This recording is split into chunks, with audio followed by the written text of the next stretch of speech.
여러분 안녕하십니까. 1월 8일 새벽이 되었습니다. 준식입니다.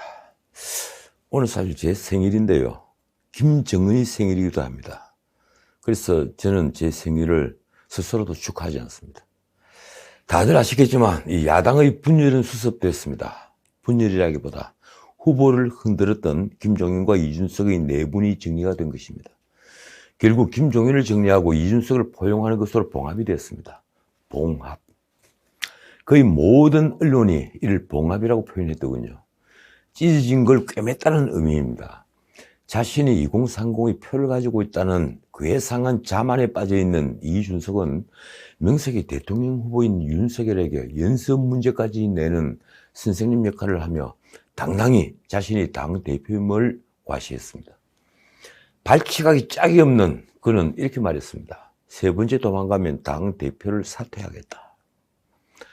선거 승리를 위해 저 역시 하고 싶은 말을 줄이겠습니다. 그런데 이 말만은 해야겠습니다. 누가 이 발칙한 자를 야당의 대표 자리에 올린 겁니까? 우리 모두 역사의 죄인입니다. 제1야당 대표는 이제 서울중앙지검 반부패부에서 성접대 피의자로 수사를 받아야 할 처지가 되었습니다.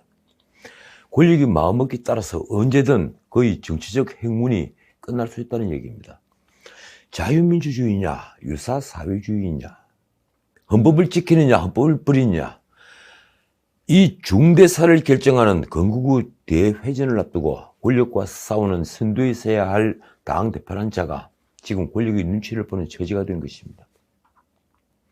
자신의 선거에서 한 차례도 이겨보지 못한 영선의 주제에 그는 후보에게 비단 주머니를 내밀고 연습 문제를 던지는 것 같은 퍼포먼스를 하는 데는 아주 능숙합니다. 말만 청년이지 하는 짓은 노예하기 짝이 없는 정상회와 똑같습니다. 그가 다른 청년들처럼 단 한 번이라도 생활 전선에서 싸운 경험을 가졌다면 저는 그를 이해하겠습니다. 군대를 다녀오고 취업을 위해 스펙을 쌓느라 정신없이 20대를 보낸 치열한 삶을 산 청년이라면 저는 그를 존경했을 것입니다. 도대체 그가 이 나라의 청년을 대변한다고 말하는 자가 누구입니까? 그는 심지어 자신의 버티기를 두고 정치 선배 손학규까지 끌어들였습니다. 나는 손학규에게 단련됐다. 그러면서 윤석열 들어 공교리에 지하철역 앞에서 대중에게 인사하라는 연습 문제라는 걸 내놨습니다. 절박한 윤석열은 그 연습 문제를 풀었습니다. 텔레비전 화면에서 그 장면을 지켜보면서 헛웃음이 나오는 사람은 비단 저만이 아니었을 겁니다. 총괄 선대위원장이라는 자는 의원총회에서 시키는 대로 연기만 잘 하라고 하고 당대표라는 자는 후보에게 연습 문제를 풀어보라며 당의 대통령 후보를 희롱했던 것입니다. 더 놀라운 건 이준석이 5일 페이스북에 쓴 글입니다. 그는 젊은 세대의 지지를 다시 움트여 볼 수 있는 것들을 상식적인 선에서 소위 연습 문제라고 표현한 제안을 했다면서 이렇게 썼습니다. 그 제안은 방금 거부되었다. 3월 9일 윤석열 후보의 당선을 기원하며 문을 빈다. 당대표로서 당무에는 충실하겠다. 이런 자를 발칙하다는 말 외에 무슨 말로 표현하겠습니까? 그래도 끝까지 당대표 자리는 놓치고 싶지 않았던 모양입니다. 이준석은 11월 1일에도 대선 출마를 선언한 안철수에게 문을 빈다는 말을 한 적이 있습니다. 그러니까 습관은 영원히 버리지 못하는 겁니다. 어떻든 윤석열과 이준석은 6일 극한 대립 끝에 언론의 표현을 빌리자면 극적으로 화해했습니다. 봉합을 한 겁니다. 12월 3일 울산 회동에 이어 두 번째 갈등 봉합입니다. 연말부터 시작된 내부 쿠데타에 직면해 윤석열은 1월 5일 선대위를 해산했고 총괄 김종인은 위촉 33일 만에 물러났습니다. 김종인이 자진 사퇴 형식이지만 누가 보더라도 윤석열의 결별 선언입니다. 김종인은 그 하루 뒤인 6일 총괄 선대위원장이라고 명칭만 해놓고 당의 인사나 이런 게 전혀 나한테 전달이 안 됐다며 윤석열을 공격했습니다. 그는 심지어 윤석열을 두고 기자들 앞에서 윤씨라고도 했습니다. 기가 막힙니다. 그 이틀 동안 이준석은 의원들과 싸움을 벌였습니다. 의원총회에서는 당대표 사퇴 요구안을 촉구했고 당대표가 사이코패스라는 말이 나왔습니다. 재선 의원들 모임에서는 사퇴를 결의까지 했죠. 이준석은 의총을 공개하면 자신이 참석해 연설하고 토론하겠다고 했고, 결국 이준석은 전 국민이 지켜보는 지루한 연설을 했습니다. 마이크를 잡은 겁니다. 참 명확하다고 할까요? 그러나 그 연설은 치졸하기 짝이 없는 자기 변명이며 자기 합리화였습니다. 그는 마무리 발언을 통해 2030이 이탈된 상황을 당의 존립에 관한 큰 위협이라고 했습니다. 그러면서 한 말이 이렇습니다. 대선 승리 방향에서 이견이 있을 수 있어도 진심을 의심하지 말아달라. 저는 대선 승리를 위해 노력하겠다. 그러자 이준석의 발언 중에 의총장에 들어선 윤석열은 절박한 목소리로 연단에 섰습니다. 이준석 대표를 여러분이 국민이 뽑았다. 저와 대표와 여러분 모두 힘 합쳐서 3월 대선을 승리로 이끌자. 그러면서 모든 걸 자신의 탓으로 돌렸습니다. 모든 게 다 후보인 제 탓이다. 이처럼 파국으로 치닫던 상황에서 절박한 윤석열이 다시 허리를 굽힌 겁니다. 그는 이준석에게 손을 내밀었고 의총에서 그를 축켜 세웠습니다. 그리고 언제 그랬냐는 듯 일사안고 포옹했습니다. 윤석열 입장에서 보자면 정권을 달라는 노회한 김종인을 정리하고 친박 권영세를 본부장에 앉히면서 여러 효과를 얻었습니다. 그는 앞으로 더는 상황의 눈치를 보지 않아도 되며 보다 더 빠른 대응 체계를 갖추게 됐습니다. 그러는 한편 이준석과 포옹함으로써 내부 총질을 멈추게 했습니다. 벼랑 끝에 서던 이준석은 기사회생의 기회를 얻은 셈이 됐습니다. 정말 놀라운 배짱이라고 할까요?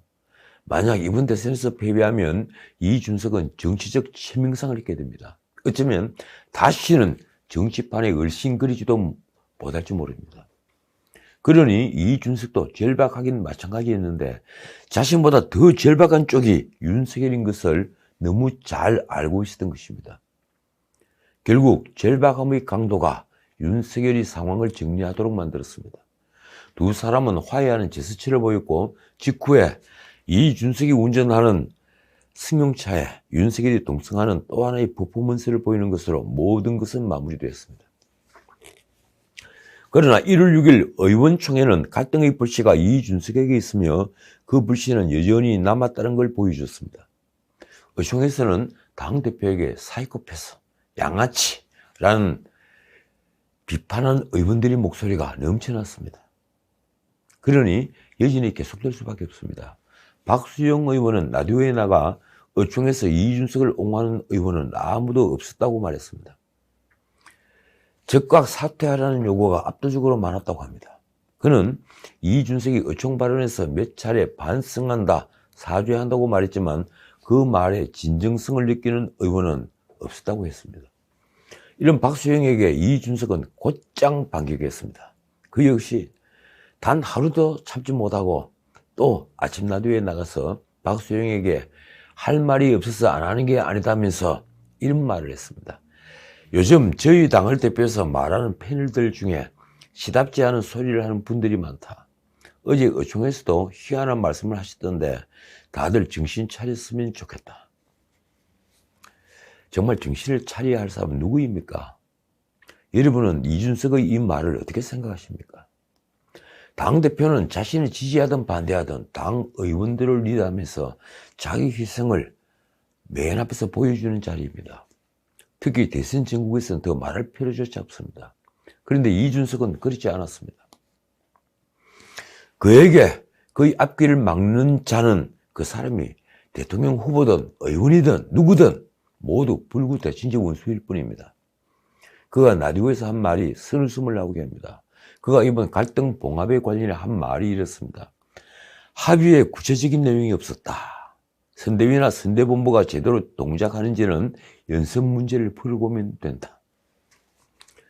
자, 문제는 지금부터입니다. 대선을 흔들 이슈는 아직도 많습니다.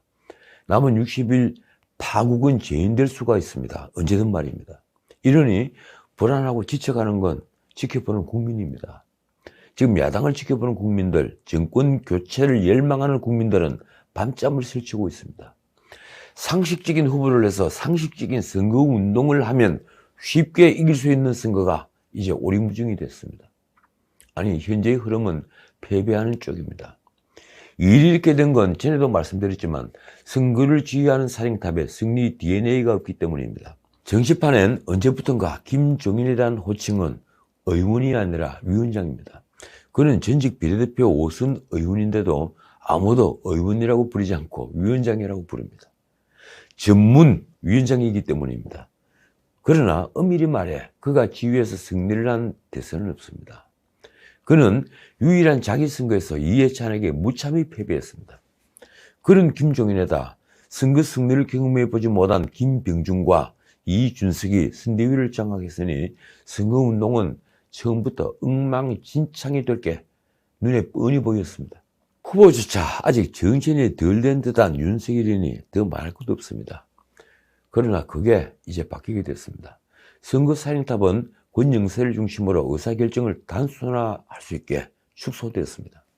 윤석열은 5일 국민께서 기대하신 처음의 윤석열이 그 모습으로 돌아가겠다며 심기일전할 것을 약속했습니다. 그는 국민이 드는 회초리와 비판을 달게 받겠다며 이렇게 말했습니다. 제가 일관되게 가진 원칙과 잣대는 저와 제 가족, 제 주변에도 똑같이 적용하겠다. 지금까지와는 다른 모습으로 다시 시작하겠다. 그래야죠. 국민은 그걸 기대하고 있습니다. 그러나 여전히 암초는 남아 있습니다. 무엇보다 가장 큰 암초가 무엇일까요? 그건 윤석열이 런닝메이트가 될 국회의원 보궐선거 후보입니다. 벌써부터 이준석이 저르는 것은 보궐선거와 지방선거 공천권 때문이라는 말이 여의도에 파다합니다. 그 중에서도 종로에 누가 나가느냐 하는 문제는 대선판을 흔들 빅 이벤트입니다. 그는 윤석열이 런닝메이트를 넘어 차기 주자로 급부상할 가능성도 있습니다. 보수의 아성인 서초갑과 대구 남구 등과 달리 종로는 선거마다 양 진영이 첨예하게 맞붙는 정치 1번지이기 때문입니다. 저는 종로 보궐선거에 나올 후보는 선거 승패를 좌우할 수 있으니 당연히 윤석열이 의중도로 결정해야 한다고 믿습니다. 자, 재밌는 것은 국민의힘 내분을 즐기는 민주당의 태도입니다. 놀랍게도 민주당은 이준석을 엄호하고 있습니다. 민주당 선대위 대변인 신현영은 12월 28일 국민의힘 전체가 후보에게만 충성하는 조직답다며 이렇게 말했습니다. 당원과 국민의 지지로 선출된 당대표의 권위 따위는 간단히 무시한다. 오히려 벼락 출세, 철딱선의라는 막말을 서슴지 않고 있다. 도대체 후보의 뜻대로 당론까지 바꾸는 정당이 어느 정당입니까? 어느 정당인데 이런 말을 하는 겁니까? 자신들은 후보의 뜻을 맹종하는 것을 후보를 뒷받침하는 것이라고 하고 후보는 유연하다고 하죠. 그런데 국민의힘이 후보의 뜻을 따르면 그건 후보에게만 충성하는 것이 되는 겁니까? 그런데 민주당의 당대표와 원내대표까지 이준석 지원 사격에 나섰습니다. 윤호중과 송영길은 이준석을 둘러싼 성접대 등 의혹에 배우스를 꺼내들었습니다. 12월 30일 윤호중이 한 말이 이렇습니다. 가세연의 폭로 타이밍도 기획이 의심될 정도로 기가 막힌다. 송영길은 라디오에서 이렇게 말했습니다. 진술조서가 대전지검에서 나왔는데 윤 후보가 신임한 사람이 그때 지검장이었다. 윤핵관이 이 대표를 죽이려고 한다는 그런 의심이 나오는 것이다. 그 진술조서에는 법원에 제출된 증거로서 이미 법원 기록에 편철이 된 겁니다. 변호사인이 잘 알지 않습니까? 관련 변호인들은 언제든 이를 열람하고 복사할 수 있습니다. 가세인은 이미 사기 사건 피해자 쪽에서 받은 법원 기록인 것을 밝힌 바 있습니다. 이를 잘 아는 민주당이 왜 이준석을 엄호하는 음모론을 들고 나오는 걸까요? 그 답은 우리 모두 알고 있습니다. 자, 한 가지 문제만 더 짚겠습니다. 북한이 5일 극초음속 미사일 시험 발사를 했죠.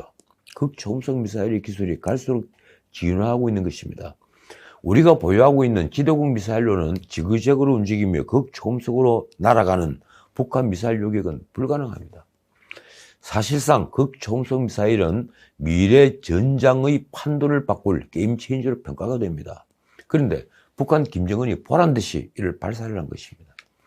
작년 9월 첫 극초음속 미사일 화성 8형을 쏘았으니 이제 북한의 극초음속 미사일은 우리에게 가장 위협적인 무기가 됐습니다. 그 미사일에 경량화된 전술 핵무기를 탑재하는 것은 최악의 상황이 될 것입니다. 5일 발사된 발사체를 두고 우리 군 당국은 사거리와 속도 등 재원을 전혀 밝히고 있지 않다가 어제 비로소 얘기를 했죠. 북한이 주장하는 정도는 아니다. 북한은 700km 떨어진 표적을 명중했다고 주장하고 있습니다. 물론 우리 정부는 아직 북한 미사일이 측면 기동도 못했고 사거리도 700km에 훨씬 못 미친다고 말합니다.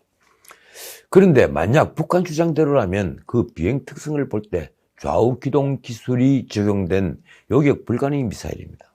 미사일이 목표 고도에서 수평 상태를 유지하며 좌우로 변칙 기동을 했다는 것입니다. 그런데 북한이 78일 만에 다시 미사일을 쏘아 도발을 한 날인 5일, 문 대통령은 놀랍게도 새해 첫 현장 방문으로 강원도 고성을 찾아 남북관계 개선을 다시금 촉구했습니다. 북한이 도발해도 그는 행사를 취소하지 않았습니다.